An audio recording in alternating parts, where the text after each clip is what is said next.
Hello everyone and welcome back to Destination Success. So आपकी आज की जो ये वीडियो है ये आपका पार्ट 2 है चैप्टर नंबर 6 का क्लास 10th के लिए, जिसमें हमने पढ़ा था कि लाइफ प्रोसेसेस क्या होते हैं। तो इस चैप्टर का पहला पार्ट मैंने आपको ऑलरेडी करवा दिया था, जिसमें हमने ये पढ़ा था कि लाइफ प्रोसेस क्या होते हैं, कितने टाइप्स के होते हैं और न्यूट्रिशन क्या होता है, न्यूट्रिशन प्लांट्स किसको कहते हैं, एनिमल्स किसको कहते हैं, और जो हमारा फोटोसिंथेसिस होता है, स्टोमेटा वगैरह सब कुछ हमने ऑलरेडी कवर कर लिया था। अगर आपने वो पार्ट नहीं देखा है तो उसका लिंक मैं आपको नीचे डिस्क्रिप्शन में मेंशन कर दूंगी, आप उसको जाकर देख सकते हो और पार्ट 2 को यहाँ पर कंटिन्यू कर सकते हो।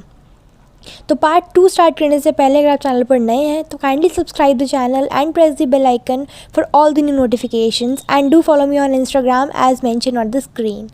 तो विदाउट एनी डिले स्टार्ट करते हैं हमारे वीडियो को। तो एक छोटा सा रिकैप जो मैं आपको पहली वीडियो को दे देती हूँ, जिसमें मैंने बताया कि अमीबा का न्यूट्रिशन क्या होता है।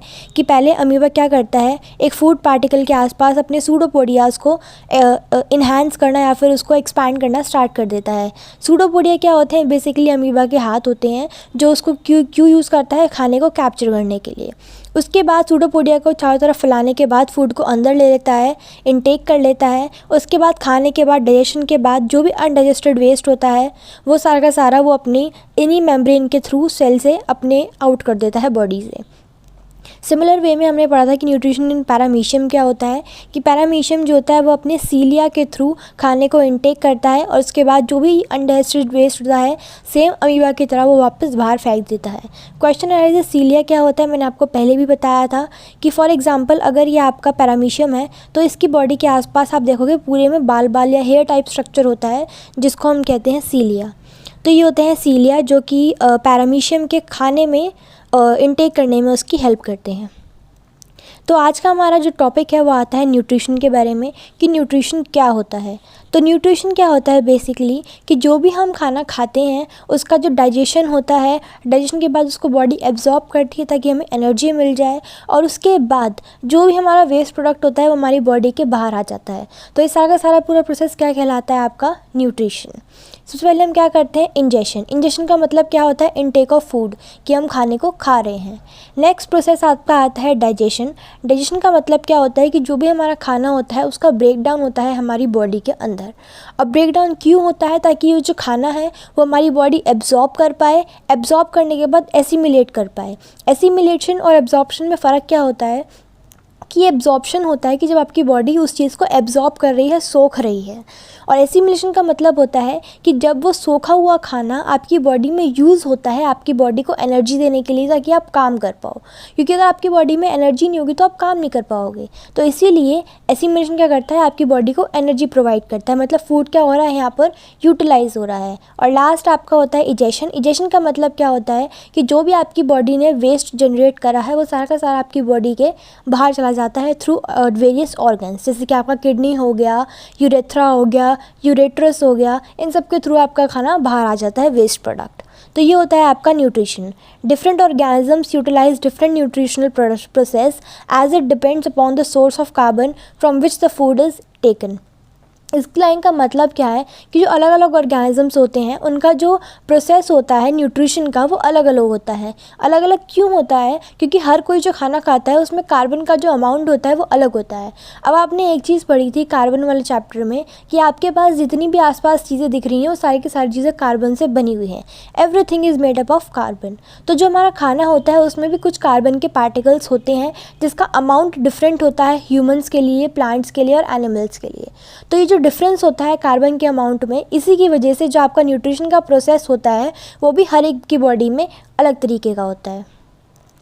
तो अब ना हमारा जो क्वेश्चन आता है वो है कि न्यूट्रिशन इन ह्यूमन बींग्स, कि ह्यूमन बींग्स में न्यूट्रिशन किस तरीके से होता है। अब न्यूट्रिशन क्या है, जो हमने ऊपर प्रोसेस पढ़े हैं यही न्यूट्रिशन है, और ये प्रोसेस ह्यूमन में किस तरीके से होते हैं वो हम इस टॉपिक में पढ़ने वाले हैं। तो सबसे पहले हमारा प्रोसेस उसमें क्या था, इजेशन का कि इजेशन का मतलब क्या होता है, इनटेक ऑफ फूड, कि मतलब हम खाना किस तरीके से इनटेक करते हैं। तो इजेशन क्या होता है, सबसे पहले तो हमारा खाना क्या होता है, माउथ में जाता है, हम अपने खाने को पहले मुंह में लेते हैं। उससे होता क्या है, हम क्या करते हैं, intake of whole food, mouth में क्या करा हमने, सारा का सारा खाना ले लिया। उसके बाद हमारे दांत यूज़ करते हैं, हम अपने दांतों का यूज़ करते हैं क्यों? Chewing and grinding of food. हमें पता है कि हमारे 4 टाइप के टीथ्स होते हैं। ये 4 टाइप्स ऑफ टीथ जो होते हैं उनका काम क्या होता है कि हमने जो भी खाना खाया है उसको च्यू करने में और उसको ग्राइंड करने में ये काम आते हैं। नेक्स्ट टीथ के बाद हमारा आता है टंग। टंग का यूज़ हम क्यों करते हैं? Rolling of food plus testing of food plus swallowing और पुशिंग डाउन द फूड। ये तीनों काम हमारे टंग के होते हैं, खाने को रोल करना, खाने का टेस्ट पता करना और इसी के साथ साथ उस खाने को स्वॉलो करने में हेल्प करना। नेक्स्ट हमारा लास्ट आता है इसमें स्लाइवरी ग्लैंड्स। स्लाइवरी ग्लैंड्स क्या होते हैं? जो हमारे स्लाइवा को सिक्रीट करते हैं वो हमारे स्लाइवरी ग्लैंड्स होते हैं। इनका काम क्या होता है बेसिकली कि आपके माउथ में स्लाइवा जो है वो बार बार जनरेट होता रहे, तो हमारे स्लाइवरी ग्लैंड्स यूज़ होते हैं। Plus mucus. स्लाइवरी ग्लैंड्स और साथ में म्यूकस जो होता है वो हमारा काम करता है। इनका काम क्या होता है कि स्टार्च को शुगर में कन्वर्ट करना, कि जो भी हमारी सलाइवा में स्टार्च है उसको शुगर में कन्वर्ट ये करते हैं। तो ये हमारे 4 पार्ट्स थे जो हमारे इजेशन में यूज़ होते हैं। सबसे पहला क्या था? माउथ, जिसमें हमने खाना लिया। सेकंड हमारे टीथ। टीथ का काम क्या था? च्यू करना, ग्राइंड करना। तीसरा आपका टंग। टंग का काम क्या था? रोलिंग ऑफ फूड, खाने को रोल करना। इसके अलावा खाने को टेस्ट करना और खाने को स्वॉलो करने में हेल्प करना। और लास्ट आपका सलाइवरी ग्लैंड, जिनका काम क्या था? सलाइवा को सिक्रीट करना और साथ ही साथ स्टार्च को हमारे शुगर में कन्वर्ट करना। तो ये थे आपके माउथ के 4 पार्ट्स। नेक्स्ट हमारा आता है ईसोफेगस। ईसोफेगस का काम क्या होता है? Taking of food from mouth to stomach by peristaltic movement. अब एक नंबर में क्वेश्चन आ जाता है कि पेरिस्टालिक मूवमेंट्स क्या होती हैं। तो पेरिस्टालिक मूवमेंट्स क्या होती हैं? वो मूवमेंट्स जिसके थ्रू खाना जो है वो हमारे माउथ से हमारे पेट तक जाता है। मतलब द प्रोसेस और the movement by which food is taken from mouth to the stomach is called as peristaltic movement. तो डायरेक्टली भी क्वेश्चन पूछ लेते हैं और इनडायरेक्टली भी आपसे पूछ लेते हैं। इस आदि में इसके यहाँ पर लिखा हुआ है contraction and expansion of muscles of oesophagus. जो हमारा ईसोफेगस है उसकी मसल्स के कंट्रैक्शन और एक्सपेंशन। कंट्रैक्ट मतलब एक तरीके से वो सिकुड़ जाती हैं, एक्सपेंशन मतलब वो छूट जाती हैं, थोड़ी सी आपकी रिलीज़ हो जाती हैं, तो उसको कहते हैं हम एक्सपेंशन। तो जो भी हमारा ईसोफेगस होता है उसके मसल्स को कंट्रैक्ट और एक्सपैंड करने में पेरिस्टालिक मूवमेंट्स जो होती हैं वो यूज़ होती हैं या फिर की जाती हैं। तीसरा हमारा आता है स्टमक। अब हमने अपने मुंह से खाना खा लिया, मुंह के सारे पार्ट्स को यूज़ कर लिया, दांत यूज़ कर लिए, टंग यूज़ कर ली, हमने ईसोफेगस यूज़ कर लिया। अब खाना कहाँ जाएगा आपका? आपके पेट में। अब पेट में क्या होता है? आपके गैस्ट्रिक ग्लैंड्स होते हैं। गैस्ट्रिक ग्लैंड्स क्या होते हैं? वो ग्लैंड्स जो कि आपके सिक्रीट करते हैं गैस्ट्रिक जूसेस को, इनको सिक्रीट करते हैं। गैस्ट्रिक जूसेस क्या होते हैं? हमारे पेट में जूस होते हैं। अब ये जूस आपका वो वाला जूस नहीं है पाइनएप्पल ऑरेंज, ना वो जूस नहीं है ये। इनका काम क्या होता है? हर एक गैस्ट्रिक जूस का काम अलग होता है। गैस्ट्रिक जूस आपके 3 होते हैं। एक होता है आपका पेप्सिन, दूसरा होता है आपका हाइड्रोक्लोरिक एसिड जिसको हम HCl कहते हैं, और तीसरा आपका होता है म्यूकस। ये 3 हमारे गैस्ट्रिक जूस होते हैं जिनको सिक्रीट कौन करता है? आपका गैस्ट्रिक ग्लैंड्स। अब तीनों के काम अलग अलग होते हैं। जैसे कि पेप्सिन का काम होता है आपका enzymes that breaks down the protein. अब जितना भी खाना हमने खाया है उसमें कुछ ना कुछ प्रोटीन का अमाउंट होगा, तो उस प्रोटीन का ब्रेकडाउन बॉडी में कौन करेगा? आपका पेप्सिन। अब प्रोटीन का ब्रेकडाउन होना ज़रूरी क्यों है? हमारी बॉडी ताकि हमारी बॉडी को प्रॉपर प्रोटीन मिल सके, इसलिए जो खाना हमने खाया है उसमें से प्रोटीन का ब्रेकडाउन होना ज़रूरी होता है। और ज़रूरी है प्रोटीन का ब्रेकडाउन, तो प्रोटीन का ब्रेकडाउन करेगा कौन? आपका पेप्सिन करेगा।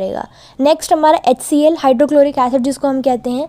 HCl का काम क्या होता है? बेसिकली हमारे पेट को एक एसिडिक मीडियम देना ताकि खाना अच्छे से पच जाए, इसलिए उसको एक एसिडिक मीडियम देना ज़रूरी होता है।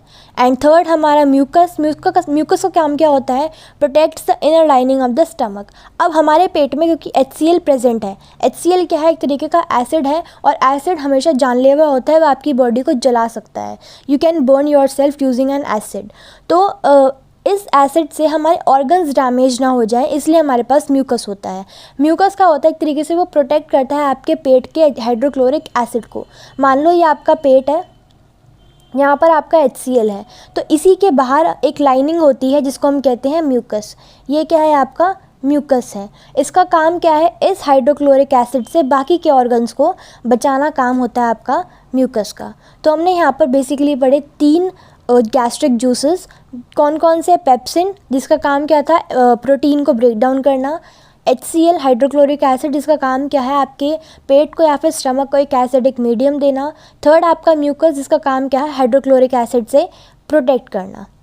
नेक्स्ट हमारा फोर्थ पार्ट आता है स्मॉल इंटेस्टाइन। स्मॉल इंटेस्टाइन क्या होती है, इसमें क्या होता है आपका इंटेस्टियल एंजाइम्स होते हैं। इंटेस्टियल एंजाइम्स क्या होते हैं, जो आपके कार्बोहाइड्रेट, फैट और प्रोटीन्स को कन्वर्ट करते हैं। कार्बोहाइड्रेट्स को कन्वर्ट करते हैं ग्लूकोज में, फैट्स को कन्वर्ट करते हैं आपके फैटी एसिड्स में और ग्लिसरॉल में, और प्रोटीन्स को कन्वर्ट करते हैं आपके अमीनो एसिड में। तो इनका काम क्या होता है, बेसिकली कन्वर्जन होता है किसका, कार्बोहाइड्रेट का ग्लूकोज में, फैट्स का आपका फैटी एसिड प्लस ग्लिसरॉल में, और प्रोटीन्स का अमीनो एसिड में। ये क्यों ब्रेक डाउन होता है हमारी बॉडी में, या कन्वर्जन क्यों होता है, ताकि हमारी बॉडी को अच्छे से एब्जॉर्प्शन मिल सके हर एक चीज़ का, और हमारी बॉडी अच्छे से वर्क कर सके। उसके बाद फिफ्थ पार्ट आता है आपका अगेन स्मॉल इंटेस्टाइन के बारे में बताया है। ऊपर हमने पढ़ा इंटेस्टियल एंजाइम्स के बारे में। नेक्स्ट हमारे स्मॉल इंटेस्टाइन में ही आती है विलाई। विलाई क्या होता है, ये भी एक बहुत इंपॉर्टेंट टॉपिक है आपका, जिसमें से काफ़ी बार डायरेक्टली क्वेश्चन आ जाता है कि व्हाट इज़ विलाई। तो विलाई क्या होता है, एक फिंगर लाइक प्रोजेक्शंस होता है जो कि आपकी एब्जॉर्प्शन ऑफ फूड को बढ़ाता है। कुछ इस टाइप का आपका स्ट्रक्चर होता है, जैसे कि अगर मैं आपको बनाकर दिखाऊँ तो एक सेकेंड, यहाँ पर तो स्पेस थोड़ी सी कम हो गई है, मैं आपको थोड़ा ऊपर बनाकर दिखाती हूँ इसको। ये फिंगर लाइक प्रोजेक्शंस कुछ इस तरीके के होते हैं, और यहाँ से आपका फूड जाता है। अब जब यहाँ से आपका फूड जा रहा है तो ये क्या करेंगे, फूड को एब्जॉर्ब करेंगे, मैक्सिमम एब्जॉर्प्शन करेंगे फूड का, ताकि हमारी बॉडी को मैक्सिमम प्रॉफिट हो सके, मैक्सिमम प्रोटीन्स वगैरह हमारी बॉडी को मिल सके। तो विलाई क्या होते हैं, इस तरीके कुछ फिंगर लाइक प्रोजेक्शंस होते हैं, जिनका काम क्या होता है, helps in absorption of food into the blood. मतलब ब्लड में जो भी हमारा खाना फ्लो कर रहा है उसके एब्जॉर्प्शन में ये हेल्प करते हैं। उसके बाद हमारे आते हैं तीसरा पार्ट स्मॉल इंटेस्टाइन का। स्मॉल इंटेस्टाइन का काम क्या होता है, रिसीव सिक्रीशन फ्रॉम, जो हमारे बाकी के ऑर्गन्स जो होते हैं, जो सिक्रीट करते हैं जूसेस को या फिर प्रोडक्ट्स को, उनको सिक्रीट कौन करता है, आपका स्मॉल इंटेस्टाइन करती है। जैसे कि जो लिवर होता है वो हमारा बाइल जूस सिक्रीट करती है, तो उस बाइल जूस को कलेक्ट कौन करता है, रिसीव कौन करता है, आपकी स्मॉल इंटेस्टाइन।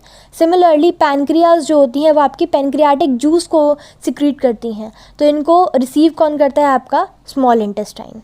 और लास्ट आपका आता है लार्ज इंटेस्टाइन। इसका काम क्या होता है, एब्जॉर्ब एक्सेस ऑफ वाटर, मतलब जितना भी पानी होगा वो आपकी बॉडी को कौन एब्जॉर्ब करेगा, लार्ज इंटेस्टाइन। इसके अलावा the rest of material is remove from the body via anus, मतलब जितना भी हमारा खाना है वो रिलीज़ कहाँ से होगा, एनस के थ्रू आपकी बॉडी से बाहर चला जाएगा। तो ये हमने पढ़े थे डाइजेशन के 5 कुछ पार्ट्स न्यूट्रिशन के, जिसमें पहले हमने पढ़ा माउथ। माउथ में क्या क्या था, mouth, teeth, tongue and salivary glands.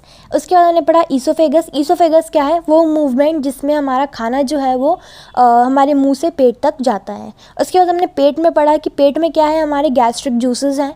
कौन सिक्रीट करता है, गैस्ट्रिक ग्लैंड्स। गैस्ट्रिक जूस कौन कौन से होते हैं, आपके पेप्सिन, HCl और म्यूकस। उसके बाद हमने पढ़ा स्मॉल इंटेस्टाइन के बारे में, जिसमें हमने पढ़ा इंटेस्टाइनल एंजाइम्स।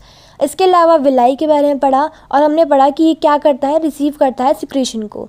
और लास्ट हमने पढ़ा लार्ज इंटेस्टाइन, जिसका काम क्या होता है, absorption of water and removal of waste via anus. तो ये हमने पढ़ा इसके बारे में। ये आपको डायग्राम भी दिया हुआ है ह्यूमन डाइजेस्टिव सिस्टम का। ये हमारा माउथ और टंग वगैरह था। देन हमारा फेरानेक्स, ईसोफेगस। ईसोफेगस एक तरीके का देखो आप पाइप टाइप है, जो आपके मुंह से लेकर आपके पेट तक अटैच्ड है। उसके बाद आपकी स्मॉल इंटेस्टाइन, लार्ज इंटेस्टाइन, और लास्ट में आपका एनस, जिसके थ्रू आपके खाना जो है वो बाहर आ जाता है। नेक्स्ट हमारा टॉपिक आता है रेस्पिरेशन का। रेस्पिरेशन क्या होता है, बेसिकली गैसेस का जो एक्सचेंज होता है एक बॉडी के अंदर, चाहे वो ह्यूमन की बॉडी हो या फिर वो प्लांट्स की बॉडी हो, जो भी आपका एक्सचेंज होता है गैसेस का, उसको हम कहते हैं रेस्पिरेशन।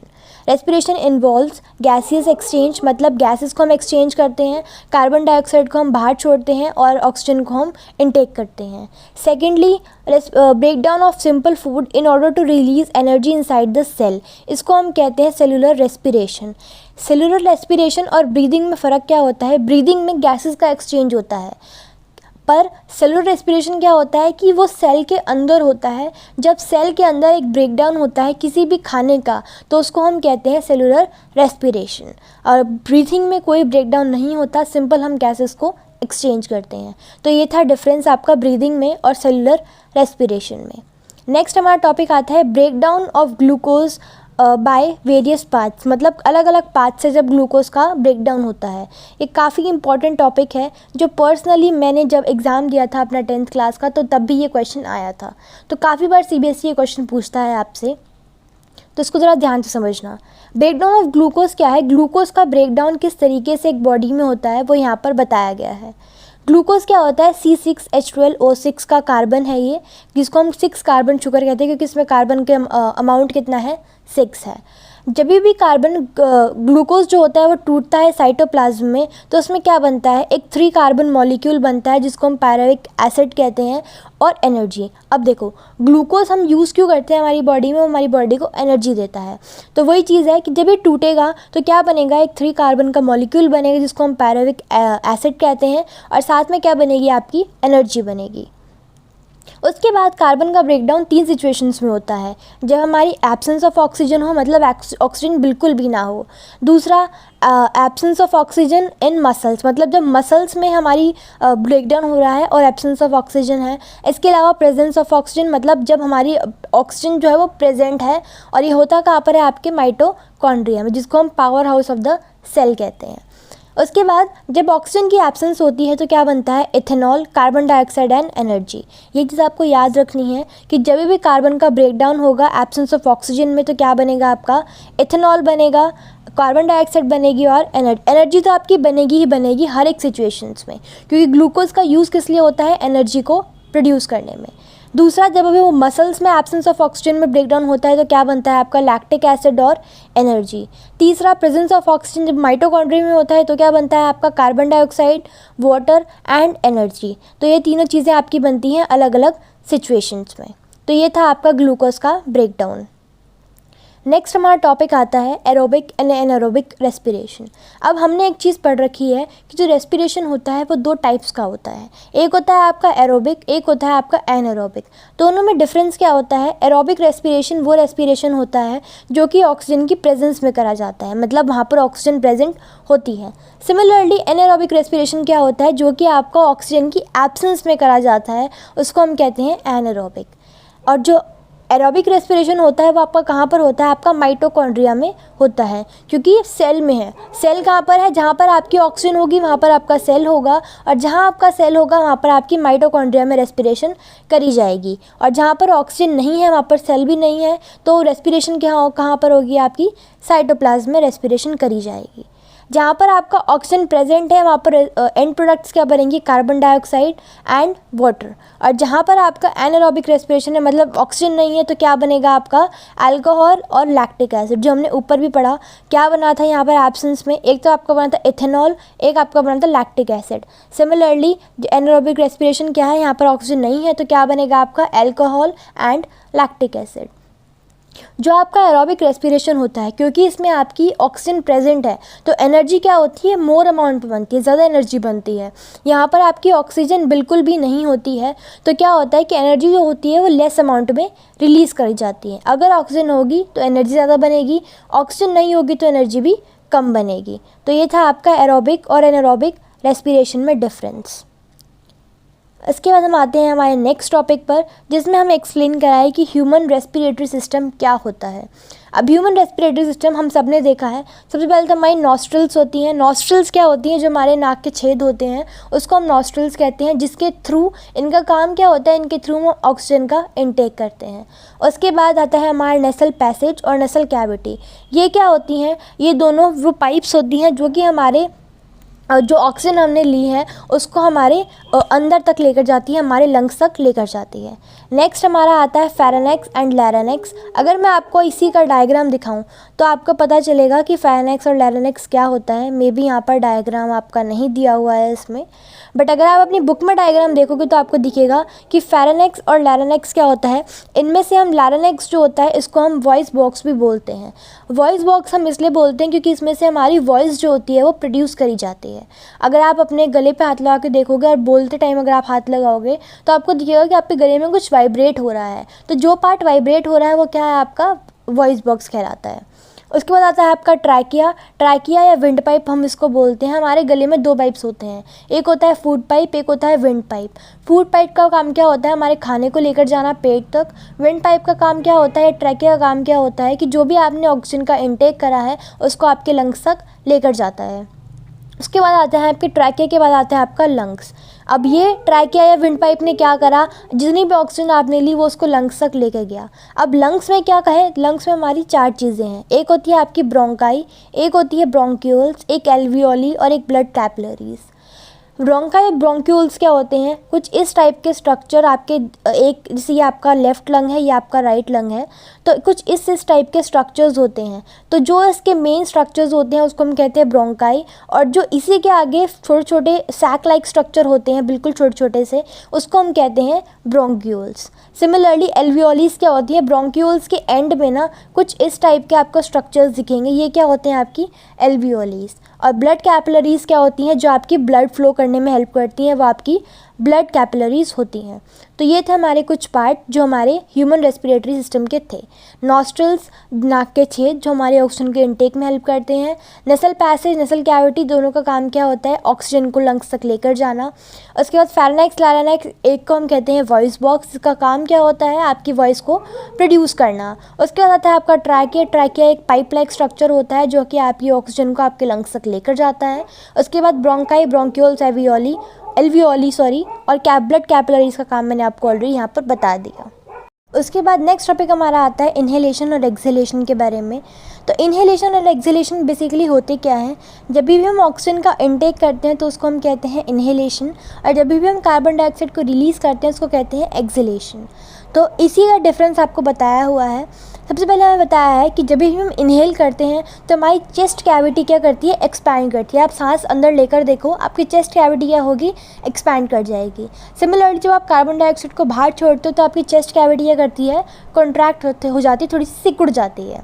सिमिलरली जब आप ऑक्सीजन को इनटेक करते हो तो आपकी रिब्स जो होती हैं वो ऊपर की तरफ लिफ्ट हो जाती हैं, और जब आप सांस को छोड़ते हो तो आपकी रिब्स क्या हो जाती हैं, डाउनवर्ड्स मूव कर जाती हैं। ऐसे ही आपका डायफ्राम जो होता है, जब आप कार्बन ऑक्सीजन को इनहेल करते हो तो आपका डायफ्राम जो होता है वो फ्लैट शेप का हो जाता है, और जब आप एक्सहेल करते हो तो आपका डायफ्राम क्या हो जाता है, डोम शेप का। डोम कैसा होता है, इस टाइप का होता है, तो इस शेप का आपका डायफ्राम बन जाता है। ऐसे ही जब आप इनहेल करते हो तो आपके लंग्स जो होते हैं वो इंक्रीज़ हो जाते हैं ताकि जो एयर है वो लंग्स के अंदर आ सके, और जब आप एक्सहेल करते हो लंग्स का जो वॉल्यूम होता है वो डिक्रीज़ हो जाता है ताकि जो एयर है वो बाहर चली जाए। तो ये था आपका डिफरेंस इन्हेलेशन और एक्सहेलेशन के बीच में। नेक्स्ट टॉपिक हमें इसमें दिया हुआ है exchange of gases between alveolus, blood and tissues. मतलब इन तीनों के बीच में कैसे गैसेस का एक्सचेंज करा जाता है। सबसे पहले से बताया है कि जब भी हमारी एयर जो होती है जिसमें ऑक्सीजन प्रेजेंट होती है, एयर का मतलब यहाँ पर ये नहीं है कि उसमें कार्बन डाइऑक्साइड भी मिक्स है, एयर का मतलब है यहाँ पर ऑक्सीजन वाली एयर। जब वो ब्लड में जाती है तो क्या करती है, हमारे जो हीमोग्लोबिन होते हैं, जो आरबीसीज होते हैं, रेड ब्लड सेल्स, उसमें जाके मिक्स हो जाती है। उसके बाद ऑक्सीजन इज़ रिलीज्ड, एंड कैसे रिलीज़ कर जाता है, ये ब्लड वेसल्स के थ्रू हम इसको रिलीज़ कर देते हैं। किसमें, टिश्यूज़ में हम उसको रिलीज़ कर देते हैं। हमारी बॉडी में पूरी तरफ सारी में टिश्यू हैं, उन सब में क्या करती हैं, ये ऑक्सीजन जो होती है वो रिलीज़ हो जाती है। उसके बाद सिमिलरली कार्बन डाइऑक्साइड का क्या होता है, जब हमारी बॉडी ने कार्बन डाइऑक्साइड को जनरेट करा, सेम वे में जैसे हमारी ऑक्सीजन किस में थी, ब्लड में थी, सेम वे में कार्बन डाइऑक्साइड किस में जाएगी, ब्लड में जाएगी। ब्लड में डिज़ोल्व होने के बाद ब्लड वेसल्स क्या करेंगे, उसको रिलीज़ कर देंगे किसमें, एल्वियोलर सैक में। एल्वियोलर सैक का होता है आपके लंग्स के अंदर होता है, और ये क्या होता है, ये क्या करते हैं, वापस ऑक्सीजन कार्बन डाइऑक्साइड को ऊपर भेजकर आपकी नॉस्ट्रल्स के थ्रू इसको बाहर निकाल देते हैं। तो मतलब पूरा ट्रांसफ़र ऑक्सीजन का और कार्बन डाइऑक्साइड किसके थ्रू होता है, आपके ब्लड के थ्रू होता है। उसके बाद होता है टेरेस्ट्रियल ऑर्गेनिज्म। टेरेस्ट्रियल ऑर्गेनिजम्स क्या होते हैं, वो ऑर्गेनिजम्स जो आपकी टेरेस्ट्रियल पे रहते हैं, मतलब लैंड पर रहते हैं। तो वो क्या करते हैं, एटमॉस्फेरिक ऑक्सीजन को यूज़ करते हैं अपने रेस्पिरेशन के लिए। एटमॉस्फेरिक ऑक्सीजन का मतलब है जो आपके वातावरण में, जो आपके एटमॉस्फेयर में ऑक्सीजन है, ये लोग उसको यूज़ करते हैं रेस्पिरेशन के लिए। सिमिलरली एक्वाटिक ऑर्गेनिजम्स जो पानी में रहते हैं वो कैसे ऑक्सीजन यूज़ करते हैं, जो ऑक्सीजन हमारी पानी में मिली हुई होती है वो उसको यूज़ करते हैं। डिज़ोल्व का मतलब ये है कि पानी क्या होता है आपका, H2 होता है, पानी में भी ऑक्सीजन ऑलरेडी प्रेजेंट होती है, तो ये पानी वाली ऑक्सीजन को यूज़ करते हैं अपने रेस्पिरेशन के लिए। उसके बाद नेक्स्ट टॉपिक हमारा आता है रेस्पिरेशन इन प्लांट्स का, कि प्लांट्स किस तरीके से रेस्पिरेशन करते हैं, क्योंकि प्लांट्स भी फोटोसिंथेसिस करते हैं, उनको भी ऑक्सीजन चाहिए, उनको भी कार्बन डाइऑक्साइड चाहिए, तो वो क्या करते हैं, वो रेस्पिरेशन किस टाइप से करते हैं वो हम इसमें पढ़ेंगे।